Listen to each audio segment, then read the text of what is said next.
This is a great question, and it actually gets to why I look at a number of different data points to get a really complete picture, including the two that you just brought up. So to illustrate, let's come over to my glass board where I have two different hypothetical countries, country A and country B.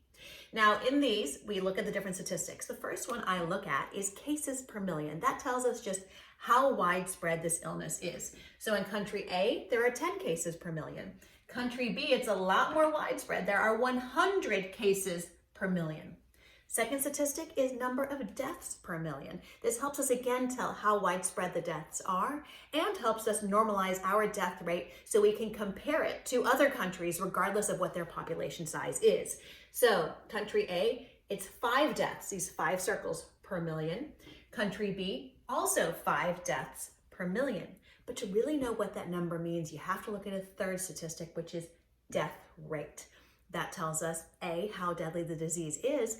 It also incorporates, of course, how well we're learning how to treat a disease. So, of course, as the disease goes on, this death rate may fall because we're learning, like in COVID, how to treat it better.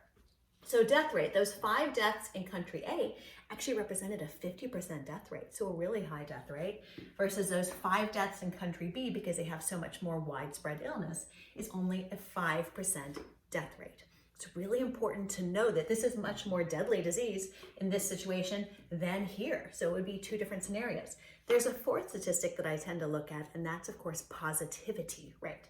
Your positivity rate, if it is high, it implies that there are a lot of cases that you're missing that you don't even know about, which is why it's important to look at a number of different statistics to really get a complete picture whenever you're talking about COVID or any other disease.